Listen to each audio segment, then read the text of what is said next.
employees. Revenues are over $15 million US dollars. So if we think about our cruise brands, we have sort of a mix. Certainly you hear in the cruise industry about contemporary cruise brands and premium cruise brands and luxury cruise brands, and we have all of those.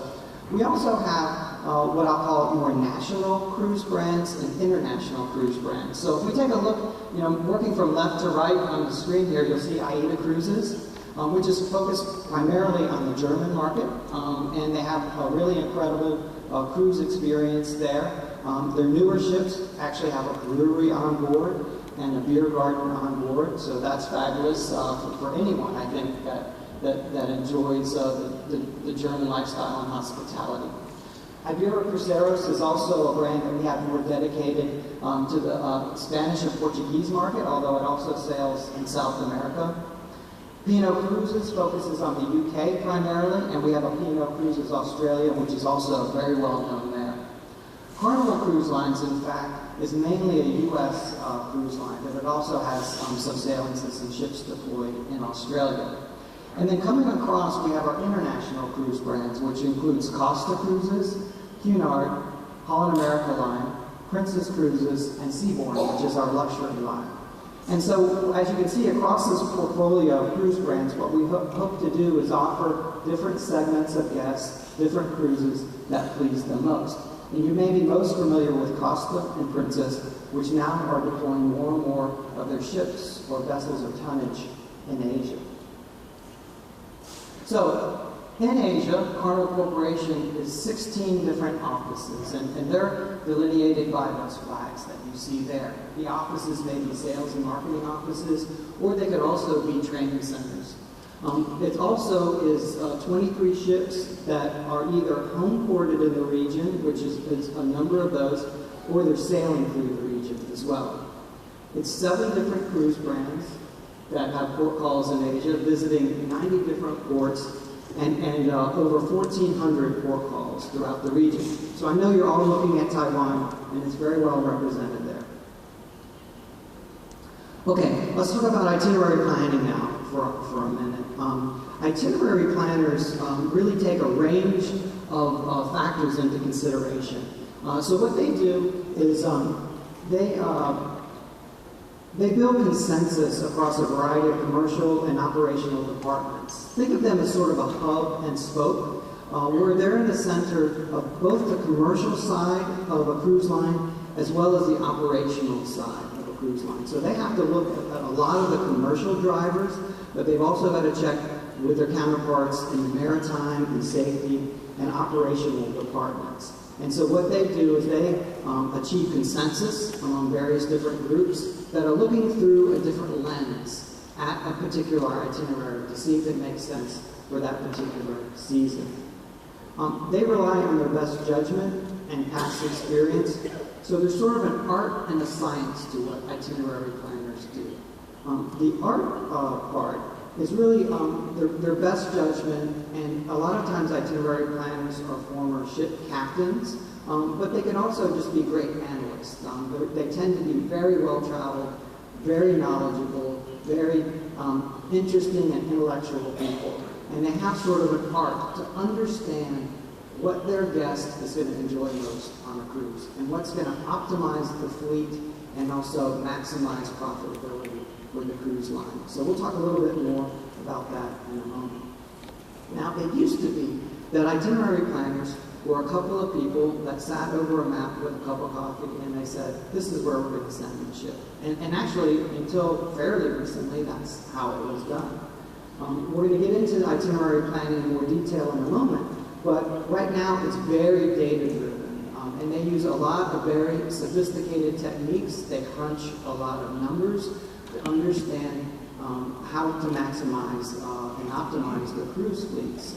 So perhaps with new regulations around the type of fuel that needs to be burned on board the ships, as an example, that makes for a whole number of different analyses and changes across a fleet.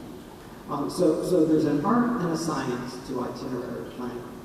And ultimately, what they have to do is optimize the deployment of their fleets. Now, their fleet could be 2 ships or 3 ships, or it could be 23 ships, but that's their job, is to optimize the deployment. And certainly the process itself, we take a look at this at the bottom. They start with what I would call sort of a loose development framework. And what they do is they then use this framework, maybe on a regional or even an international basis, to think about loosely where are they going to place their ships and where are they going to sail. Then what they have to do is they work with their counterparts in the maritime groups, and they assess the feasibility. So particularly around new itineraries, they may need to send in some ship captains or former ship captains to make sure that their vessels can sail there safely, particularly for new ports. And this is sort of an iterative process: develop deployment framework and assess feasibility. But ultimately, when it comes time, they refine and finalize these itineraries. So now they really start to put pen to paper, as we say, and now they need to reach out to ports and make berth reservations. And then when they're finally complete, they get a final okay, and they publish their itineraries. And certainly what that does is very important for us on that step, because it's sort of a contract with our guests, or even our prospective guests. This is where we intend to sail. And so after itineraries are published, we tend not to want to change them, because we've set an expectation that we're going to sail to particular ports. We have a number of past guests that are very enthusiastic and may want to sign up for that itinerary or that cruise many months, over a year in advance, and we hate to disappoint them by changing itineraries. So that's why the berth reservation process is so important. Now, if you've been in the industry for a while, I'm going to bore you for one slide, but I just want to make sure we all understand some basic definitions. And certainly around itinerary planning, when we talk about a cruise, it typically begins and ends in an Asia home port. So we're going to talk about Asia cruises. And typically these cruises begin and end at the same port. And when they go to a different port of call, those are called transit ports. Now, a cruise is made up of a variety of port calls to destinations, and sometimes they stay there overnight. So myself, I took a great cruise from Hong Kong to Singapore, and we had some wonderful overnights that allowed us to go and stay the first night in Hong Kong, but also in Bangkok, and also in Ho Chi Minh City. So our cruise was a little bit longer, and the cruise ship stayed there and waited for us, and our choice was to go into town, spend a night in a hotel, and rejoin the cruise ship. Although you can spend the night on a cruise ship as well. And there's also sea days, right? So you have days where you don't touch a port. Now, I love sea days. That means that there is no to-do list. There's only thing that you need to do is enjoy yourself on a cruise. And some cruises, like a transatlantic crossing from Southampton to New York, is only sea days, and I aspire to take that one myself. But we'll talk a little bit about sea days and port days in a moment. Now, another thing you may hear about itinerary planning are cruises to nowhere. So this is a cruise that doesn't have a port of call, and it comes back to the same port. And then we also talk about round-trip cruises, which returns to its port of embarkation. And we can talk about open jaw cruises. That one I took from Hong Kong to Singapore was open jaw. It begins in one port and it ends in another. And a voyage typically means a longer itinerary that includes ports of call outside of Asia. It may involve positioning or repositioning a ship. And a voyage could be a segment of a longer journey or part of an around-the-world cruise. So there are many different flavors of itineraries, just as there are many different flavors of cruise lines and many different passengers that have different interests and needs. And so what we try to do as an industry is make sure that we fit the right guest to the right cruise line to the right itinerary. And then that generates very positive things for us. Okay, we've dispensed with the definitions. And I want to talk quickly about a couple of adaptations that you have to make for itineraries. And one adaptation is regional geography. And we hear a lot about this in Asia because cruising is so brand new to Asia. So we're trying to, as an industry, sort out the regional geography and what's possible on a cruise and what's not possible on a cruise. And so certainly incorporating as many different countries as possible is important. We find our cruise guests are adventurous, and they like to say they've been to many different countries. And so in general, and not specifically, but in general, you want to have as many different countries as you can on a cruise. That helps sell the cruise to the cruise guest. And you also want to have many different ports of call as possible. So certainly having a number of great ports of call, particularly if they're well known to the cruise guest or the prospective cruise guest, is important. And having more of these tends to sell better than having fewer of these. And certainly among cruise lines, if we look at a cruise from, say, Royal Caribbean and a cruise from Costa or Princess and a cruise from Star, we know our guests take a look at when they can travel, how long they can travel, and then what do I get out of my vacation if I choose among these different cruise brands. And hopefully a travel agent is helping them with that decision. So the first two adaptations on geography are really commercially based. Now the second one is ever important to the cruise industry as it is to the airline industry, which is we need to figure out how to minimize fuel costs. And so certainly we take a really strong look at how to send the ships sailing slower between ports. And we have to think about two things on fuel. We think about propulsion, but we also think about hotel load. So they both burn fuel on a fuel ship. And that actually comes into factor in itinerary planning. So believe it or not, if you've got a cruise ship and perhaps you're thinking about it, putting it in one region versus another, the outside temperature, the ambient temperature, will have a degree of how much fuel you burn in order to air condition the cruise ship. And so when you send that cruise seasonally, that actually falls into some of these more sophisticated models around itinerary planning. Also, of course, as we know, the time, speed, and distance between ports is really fundamental to what itinerary planners do. And so this falls into their calculus. Now, we have to start with the customer, right? So we have to start with guest vacation allowances. So it's no good if you have an 8 or a 9-day cruise when your guest really only has 3 or 4 days that they can go.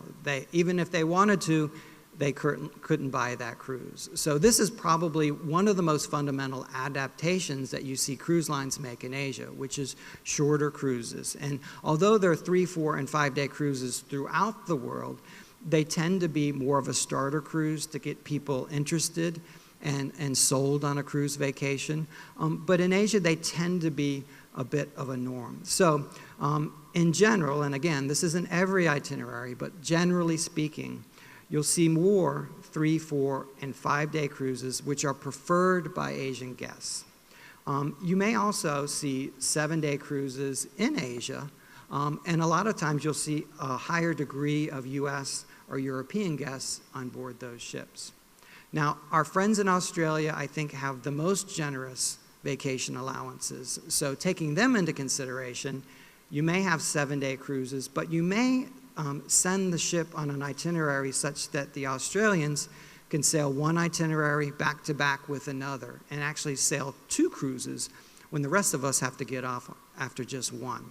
So that's something that is, generally speaking, it's not on every single cruise, but it's just something to think about. So I noticed yesterday when we were talking about what we can do to increase the uptake of cruising in Asia, the idea came to my mind that I think we just need to all get more vacation. And that would actually help us sell more cruises. So make sure that if you're a boss in the room today, maybe you give your employees a little more vacation and they could enjoy a cruise. That would be nice. And they can take that 7-day cruise instead of the 3-day cruise. Okay, we're also thinking about different segments of cruise guests. Not everybody likes the same thing, right? Now, most people tend to start with a cruise only, where they can either drive to a port, or they can take a high-speed rail to a port, which they probably do in Taiwan, or they may be able to take a bus there, or they may live in closer proximity to a port. And these are what we call cruise-only vacations. Now, for the lucky ones, they can take a fly cruise. They can go internationally. They can fly to some international destination, and when they arrive there, they take a cruise around a brand new geography. So I polled our local office in Taipei, and I said, what fly cruise are most interested to Taiwanese? And I've got a few examples of these here. So let's start with Alaska. So I'm fortunate to have taken an Alaska cruise with my family. Actually, it was a multi-generation cruise, and it involved many sisters, many brothers. We also had grandkids, grandparents, and we went on an Alaska cruise somewhat similar to this. This example is a 7-day round trip from Seattle. You see it's got ports of call in Victoria, Ketchikan, Juneau, Skagway. You get to see Glacier Bay National Park, and you get to see very closely to the different glaciers, and you get to see the glaciers fall into the ocean, called calving, and tons of wildlife. And it really is an amazing journey. And it's on a very short season in the summer. And this is a very popular cruise for people that want to travel internationally, and it's a great way to see Alaska. So what I want to bring to mind in terms of itinerary planning is to think about, not only are we very much focused on growing cruising in Asia, but we also want to have our Asian guests experience cruises outside of the region as well. So here's another one. Taiwanese guests also seem to really like Northern Europe, the Baltic, Mediterranean cruises. And here's an example of an 11-day round-trip cruise where you would be able to sail out of Copenhagen and see a number of great Scandinavian capitals, as well as stopping in St. Petersburg, Russia, and also getting close enough to take a shore excursion to Berlin. So this is a great way to see many different capitals that happen to be very close together and happen to be linked by the sea. And then lastly, I also wanted to just touch base on Australia and New Zealand. Again, this is another great fly cruise where you may start in Sydney, see both the North and the South Island of New Zealand, and then back to Sydney. And now in this case, Sydney is such a marquee port that most cruise guests would spend what we call a pre or post vacation, maybe a few days in Sydney before their cruise or a few days in Sydney after their cruise. And certainly this is a great way to see and to sample different parts of the world. So the point I like to make when I hear about, well, cruise guests only come, they're in our city for 8 hours and then they leave. Well, you have to understand that they're also sampling your destination. And most times they like what they see and they come back. Maybe they come back on a cruise, maybe they come back on a land-based vacation. So cruising is a great introduction for many tourists to understand a destination. Okay, so this particular slide, I'm going to test this wireless microphone and see if we can get through this slide together. I wanted to first give you an idea of the complexity of cruise itinerary planning, and then hopefully toward the end of the presentation, make sure this is a lot more clear to you by simplifying things. But itinerary planners have a lot on their mind. Okay, so let's start taking a look, and we're gonna take a walk around the room, and we're gonna look at this word cloud, okay? So I'm an itinerary planner. What do I got to think about? Well, we'll start on the left-hand side. I've got to think about holidays. So what sort of holidays are there in a particular destination that my guests might enjoy experiencing while they're there? But they may also think about, when do the holidays fall such that my cruise guests can take a vacation? And maybe it's Golden Week, or maybe it's Chinese New Year, or any other type of year. So holidays play into cruise itinerary planning. Now, you see demand is very big. That just means that it poses big in terms of their minds. The itinerary planners need to know what sort of demand there is for the cruise vacation. And time, we talked about time. This is time in port, and this is time sailing. So time is another thing that's important to them. Tendering, okay, do our ships tender or do they come alongside the port? And that's very important. If you have cruise guests that tend to be a bit older, they may not want to tender so much. And so some cruise lines which cater to older guests may only want to come alongside the pier. And so tendering may not be a great option for them. Airlift. So we've got to start our cruise from somewhere. We want to collect as many cruise guests as we can, and certainly having a lot of airlift is important to them as well. And ship. Well, we've got a few ships in our fleet. We got to make sure we put the right ship on the right itinerary. And that's important also to make sure that we're maximizing profitability, but that the ship fits the itinerary. And we'll talk more about that as well. Certainly security is a must. Security for the guests, for the crew, hygiene, these sorts of things also play in. What is their experience going to be on board? And dry dock, well, once every few years, we also dry dock our ships. And so certainly the dry dock schedule of a ship, you can't sail if she's in dry dock, and certainly that means that it's being refurbished as well. And reservations, we talked about berth reservations before. These are the reservations for the ships. And what do we do with berth reservations? Well, we got to make sure we can get them on the day the ship needs to be in port. And this is very critical, particularly among shorter cruises, 3 and 4 days. So you're going to be cycling through those more, and maybe you need that ship in Kaohsiung, and it's got to be on a Wednesday. So the berth reservations are very important. Now, I put cabotage up there just as an example. I'm going to cut through here, excuse me. The cabotage is an example of a policy or a law that we have to adhere to, and it may be a national policy, it may be an international policy, or it may be a local policy or law. So cabotage is an example of policies and regulations that itinerary planners have to consider. The cost of the cruise, of course, we're going to talk about that in detail, but if you have the cruise costs are way too high, we'll never sail there. And are the ports congested? That's another thing. I'm getting really tired. These itinerary planners have to think about a lot. Visas, how do we get visas easily? We talk a lot about that in Asia. Also seasonality. When is the best time to send the ships? And a lot of times you see ships in the northern environment, maybe North Asia, maybe the Med, the Baltic in the summer, Alaska in the summer. And then maybe it's in more southern Med, or maybe it's in Australia or the Caribbean during the winter. So there is amount of seasonality, although you do see year-round cruising in all of these different regions now. And then there's different constraints in the port. There's the air draft. How high? Are there any bridges or wires that the ship has to pass under? How deep does the port need to be? How big is the turning basin? There's all sorts of constraints that they have to deal with. The sea days, when you're going to be at sea, and what order you place the sea days. You may find that itinerary planners maximize the revenue by having sea days in a particular order on the itinerary, and that is analyzed as well. And of course, where are we going to home port? How satisfied are the guests going to be? And even currents. One of the fascinating things to me was, particularly in the Caribbean, what we started to do is to send the ships with the currents. I don't know why we didn't think about this before. Probably fuel was a lot less expensive. But they analyzed the Gulf Stream and how to take advantage of that. And how do you ride different currents in order to minimize the impact of fuel on your itinerary. So this is sort of what's going through an itinerary planner's head. I don't know, this is what they think about at night. This is what they dream about, right?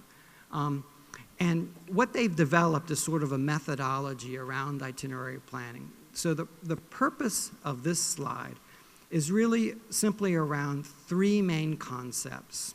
One is fleet deployment, the other is itinerary development, and the third is itinerary design. And the concept of fleet deployment simply means they're trying to ensure they've got the right ship, the right asset mix, the right hardware, if we call ships hardware, deployed on the right itineraries. So again, they're looking at a fleet of either 3 to 23 ships, and they're thinking of this, think of it as sort of a 3-dimensional chessboard. They need to make sure they move the pieces in just the right place. But they've got to be in the right place every single day of the year, and that may change day to day, week to week, season to season. And we talked about fuel efficiency and operational constraints as well. Itinerary development is simply the concept of looking at source markets. So certainly we see Asia is growing in terms of source markets. Home ports, and we hear a lot about Shanghai, for example, Hong Kong, Singapore, Tianjin as home ports. There'll be more in the future for sure.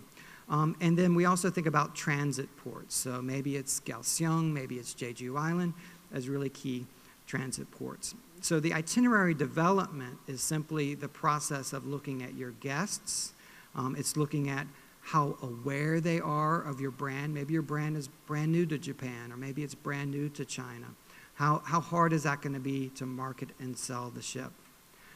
It's also looking at the viability of the itineraries, the guest satisfaction scores that we get, and then the economics. And then itinerary design is the actual very, very specifics around what time are you going to enter a port, what time are you going to leave a port, and which destinations are you going to go to. So this is a way to help them take all of that stuff we talked about before and begin to make sense of it. Okay, I promised that I would try to simplify this at the end, and this is my best attempt at this. Really, we're going to end the presentation with 3 key conditions to drive itineraries. And I've identified these as the strength of the cruise market, the degree of guest satisfaction, and the potential profitability for cruise lines. In my mind, at least, this is 3 things that itinerary planners among cruise lines look at in order to determine ultimately where we're going to send our ships next season.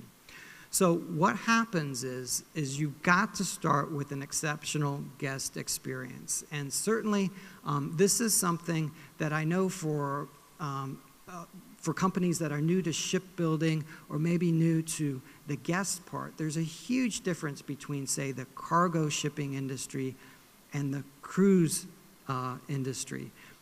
Cargo containers don't have an opinion or a point of view, or don't have to be satisfied or dissatisfied. They go wherever you send them. Well, a guest has a lot of consideration, and you have to make sure that you understand the guest's point of view and you fulfill their vacation desires. So it starts with an exceptional guest experience.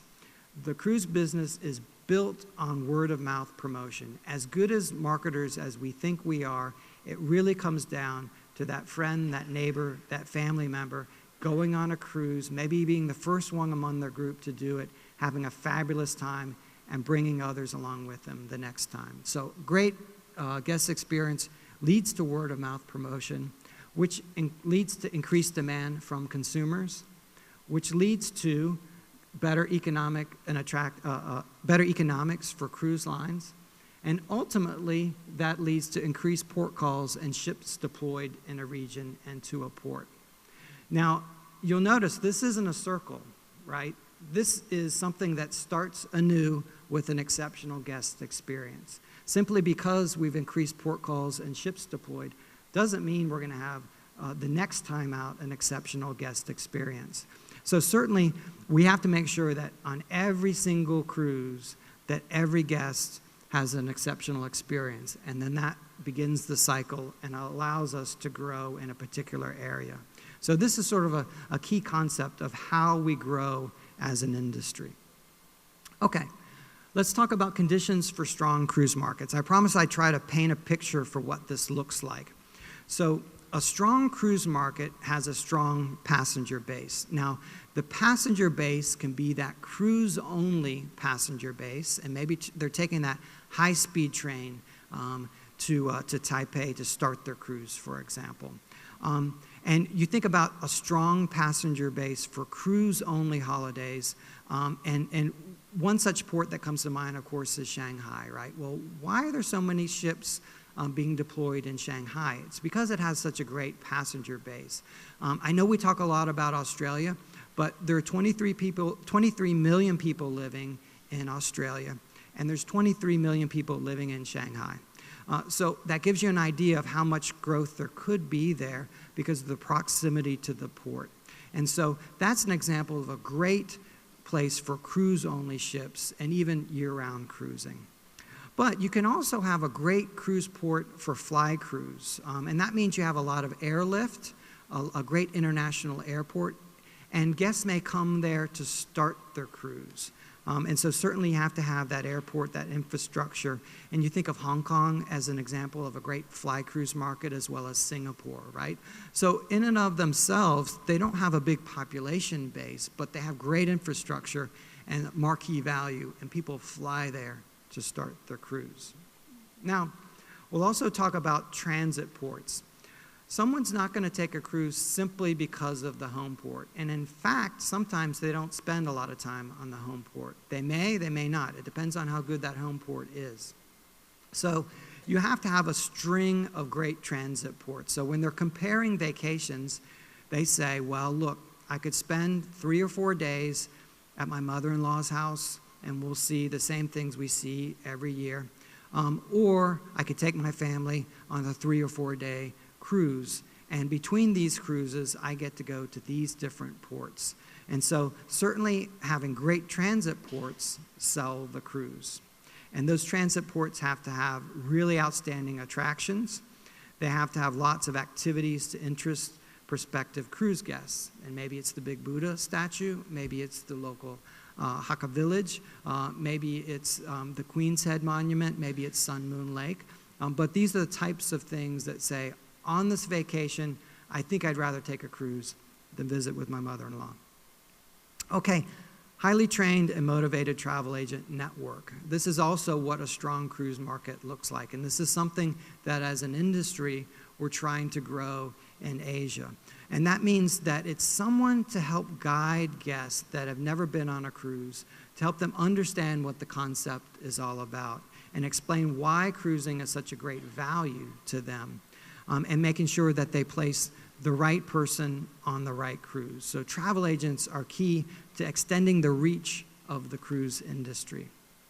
And also, this is something we really got to work on. We got to make cruise holidays that are easy to book, easy to obtain visas for, with functional terminals, and that efficiently clear guests. We got to make this a very simple, easy, relaxing vacation for them. Because let's face it, the customers have many different choices of vacations, including not taking a vacation or staying at home. And so we've got to simply get them on a cruise vacation for the first time.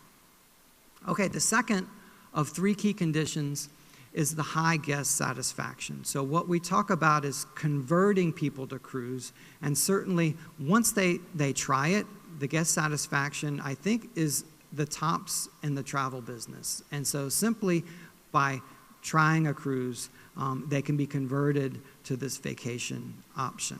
But to do so, they have to have an incredible experience on board the ships, where they pack and unpack only once, and they enjoy the all-inclusive nature of cruising, which means not having to really worry about what restaurant you're going to eat at that night. They're all there, brought to you. What entertainment you're going to need, it's all brought there to you. And so to enjoy the time together.